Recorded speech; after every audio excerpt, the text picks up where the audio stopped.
Senhores, bom dia, boa tarde, boa noite, estamos de volta. Venho aqui com um tema muito importante nessa nossa caminhada de estudo para se tornar a tal da mulher virtuosa. É sobre a oração feminina na Bíblia.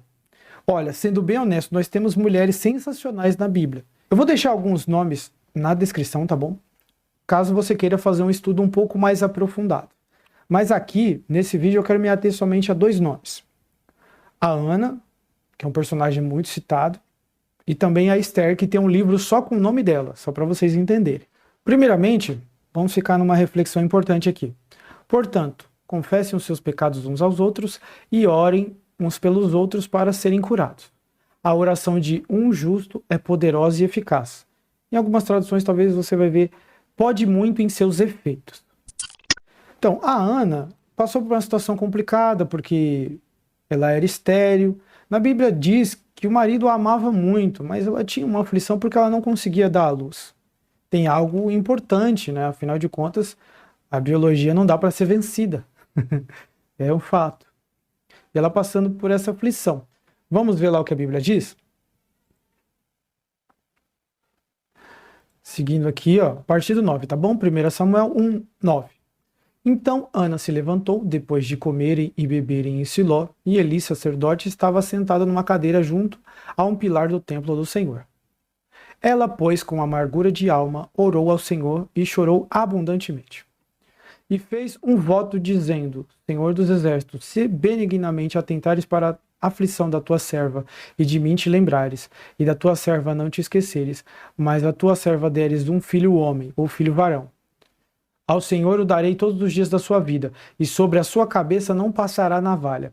E sucedeu que, perseverando ela em orar perante o Senhor, Eli observou a sua boca. Porquanto Ana no seu coração falava, só se moviam seus lábios, porém não se ouvia a sua voz, pelo que Eli a teve por embriagada. Oh meu Deus, a mulher está orando e o sacerdote não entende, né? Complicado. E disse Eli: até quando estarás tu embriagada? Aparta de ti o teu vinho. Porém Ana respondeu: não, senhor meu, eu sou uma mulher atribulada de espírito, nem vinho nem bebida forte tenho bebido, porém tenho derramado a minha alma perante o Senhor. Aí ela: não tenhas, pois, a tua serva por Belial, por filha de Belial, melhor dizendo, porque da multidão dos meus cuidados e do meu desgosto tenho falado até agora. Então respondeu Eli: vai em paz, e o Deus de Israel te conceda a petição que lhe fizestes. Como está escrito na Bíblia, basta apenas uma palavra. Ela recebeu uma palavra do sacerdote e acabou. A bênção dela chegou. E olha o posicionamento dessa mulher. Uma mulher se entregando ali à oração, na dedicação, aí chega alguém lá que não consegue perceber, chama ela de embriagada, e ela na humildade responde: não. Tá entendendo a diferença de uma mulher virtuosa? Você tá entendendo? Aí não tem como, né? Deus não rejeita um coração contrito e quebrantado. E ela recebeu. Depois de 9 meses, veio o resultado e nasceu o profeta Samuel, que foi um homem lindamente que nasceu dessa mulher. Percebe a diferença? Vamos falar da rainha Esther. Olha, é uma história um pouco comprida. Eu vou tentar resumir o máximo possível, porque eu preciso que você entenda todo o contexto, tudo bem?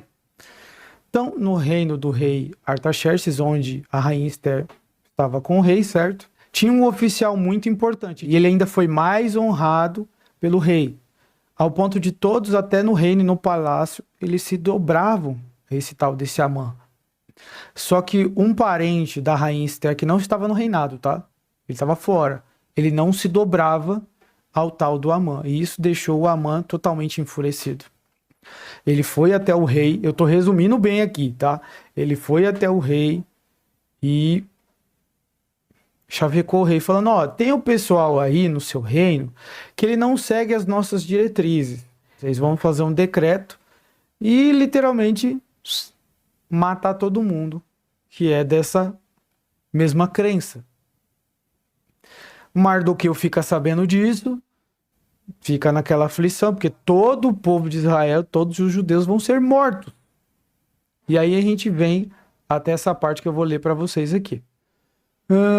Quando Mardoqueu soube de tudo o que tinha acontecido, rasgou as suas vestes, vestiu-se de panos de saco e cinza, e saiu pela cidade chorando amargamente em alta voz. Vou seguir aqui mais à frente, tá bom? Ele foi até o palácio, tá. Aí aqui, ó, no 4, ó. Quando as criadas de Esther e os oficiais responsáveis pelo harém lhe contaram sobre Mardoqueu, ela ficou muito aflita e mandou-lhe roupas para que eles vestissem, tirassem pano de saco, enfim, mas ele não quis aceitar. Então Esther convocou Atá, um dos oficiais do rei, nomeado para ajudá-la, e deu-lhe ordens para descobrir o que estava perturbando Mardoqueu e por que ele estava agindo assim. Atá foi a Mardoqueu na praça da cidade, em frente à porta do palácio. 7. Mardoqueu contou-lhe tudo o que tinha acontecido e quanta prata Amã tinha prometido depositar na tesouraria real para a destruição dos judeus. Deu-lhe também uma cópia do decreto, que ele falava do extermínio, que tinha sido anunciado em Suzã, para que o mostrasse a Esther, e insistisse para que ela fosse à presença do rei e implorar misericórdia e interceder em favor do povo. Veja bem a situação. O povo de Israel, né, o povo judeu, seria literalmente exterminado do reino. E o Mardoqueu pediu para o oficial para que insistisse, né, para que a rainha fosse interceder pelo povo pedindo misericórdia. Aí aqui no 9, Atá retornou e relatou a Esther tudo o que Mardoqueu tinha dito. Então ela o instruiu que dissesse o seguinte a Mardoqueu: todos os oficiais do rei e o povo das províncias do império sabem que existe somente uma lei, para que qualquer homem ou mulher que se aproxime do rei no pátio interno, sem por ele ser chamado, será morto, a não ser que o rei estenda o cetro de ouro para a pessoa e lhe poupe a vida. E eu não sou chamado à presença do rei há mais de 30 dias. Quando Mardoqueu recebeu a resposta de Esther, mandou dizer-lhe: não pense que pelo fato de estar no palácio do rei, de todos os judeus, só você escapará. Pois, se você ficar calada nesta hora, socorro e livramento surgirão de outra parte para os judeus, mas você e a família de seu pai morrerão. Quem sabe se não foi para um momento como este que você chegou à posição de rainha. Fica aqui também uma reflexão. Afinal de contas, ela trouxe uma evidência sólida.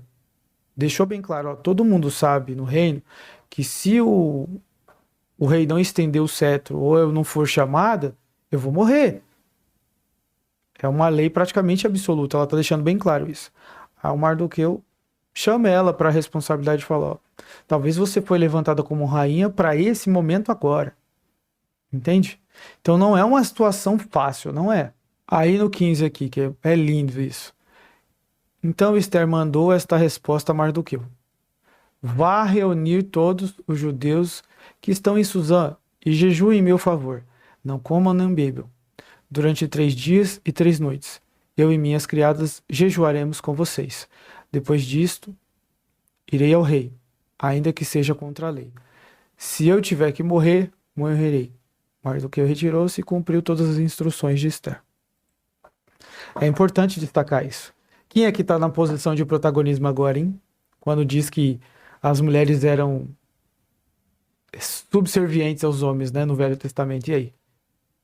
Mardoqueu obedeceu. Está escrito aí. E aí?